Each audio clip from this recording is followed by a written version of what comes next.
ગુજરાત રાજ્યમાં મેઘરાજાએ એક લાંબો વિરામ લીધો હતો. ત્યારબાદ ફરી એકવાર ઘણી બધી જગ્યાએ ધોધમાર વરસાદની શરૂઆત થઈ ગઈ છે અને તેને જ પગલે હવામાન વિભાગે ઘણા બધા જિલ્લાને યલો એલર્ટ, ઓરેન્જ એલર્ટ પણ આપવામાં આવ્યું છે. ગઈકાલની વાત કરીએ, અમદાવાદ, ગાંધીનગર, અમરેલી જેવા શહેરોમાં ધીમી ધારે છૂટો છવાયો વરસાદ જોવા મળ્યો હતો.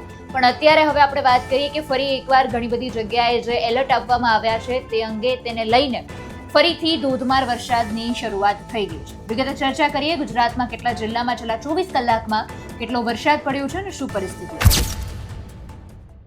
નમસ્કાર, આપની સાથે હું આકાંક્ષા. તમે જોઈ રહ્યા છો રાજકોટ. ગુજરાત રાજ્યમાં અત્યારે આપણે છેલ્લા 24 કલાકની વાત કરીએ, 134 તાલુકામાં સૌથી વધુ મહીસાગરના ગોધરમાં 2.30 ઇંચ વરસાદ નોંધાયો છે. નવસારીના ખેરગામમાં 1.54 ઇંચ વરસાદ અને અન્ય 4 તાલુકામાં પણ 1 ઇંચથી વધારે વરસાદ નોંધાયો છે. મંગળવારે સવારના 6 થી 8 વાગ્યા સુધીમાં 55 તાલુકામાં અને એમાં પણ સૌથી વધુ મહીસાગરના બાલાસિનોર, ગોધરામાં 1.5 ઇંચ જેટલો વરસાદ આવ્યો હતો. બપોરે 1 વાગ્યા સુધીમાં 13 જિલ્લાને એલર્ટ આપવામાં આવ્યું છે. ગાજવીજ સાથે ભારે વરસાદની આગાહી કરવામાં આવી છે. સાબરકાંઠા, અરવલ્લી, ગાંધીનગર, અમદાવાદ, દાહોદ, છોટાઉદેપુર, નર્મદા, સુરેન્દ્રનગર, બોટાદ, મહીસાગર, પંચમહાલ, ખેડા અને આણંદમાં અતિ ભારે વરસાદને પગલે ઓરેન્જ એલર્ટ આપવામાં આવ્યું છે.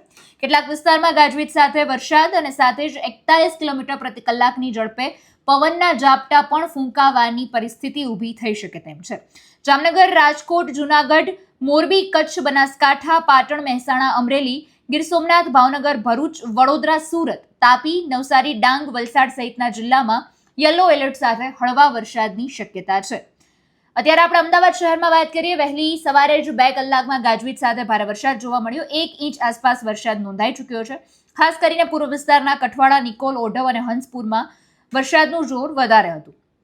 વરસાદના કારણે સોલા, એસજી હાઈવે અને નિકોલમાં વિઝિબિલિટી ઘટતા વાહન ચાલકોને હેડલાઇટ ચાલુ રાખીને વાહન ચલાવવાની ફરજ પડી હતી. આ ઉપરાંત સરસપુર, ઓઢવ અને નિકોલના નીચાણવાળા વિસ્તારમાં પણ પાણી ભરાતા ટ્રાફિકની સમસ્યા ઊભી થઈ છે. ગઈકાલની વાત કરીએ, હવામાન નિષ્ણાંત અંબાલાલ પટેલે જે આગાહી કરી હતી કે 13 ઓગસ્ટ પછી ગુજરાતમાં ઘણા બધા વિસ્તારમાં, મોટાભાગના વિસ્તારમાં અને જિલ્લાઓમાં વરસાદ પડવાની શક્યતા છે, કારણ કે બંગાળની ખાડીમાં ફરીથી એક સિસ્ટમ સક્રિય થવાની છે. એ રીતની આગાહી કરવામાં આવી છે. અત્યારે તમે વિંડીમાં પણ જોશો તો વિંડીમાં પણ અત્યારે ઘણા બધા જિલ્લાઓ પર તમને એલર્ટ જેવું દેખાતું હશે અને ક્લાઉડ પણ અત્યારે ગુજરાત પર ઘણી બધી જગ્યાએ જોવા મળી રહ્યા છે. ખાસ અત્યારે તમે કયા વિસ્તારમાં છો, કયા જિલ્લામાં છો, ત્યાં કેટલો વરસાદ છે, અમને જરૂરથી કમેન્ટમાં જણાવજો. ફરી મળીશું હવામાન વિભાગની અપડેટ અને વરસાદના સમાચાર સાથે. હવે મને રજા આપશો. નમસ્કાર.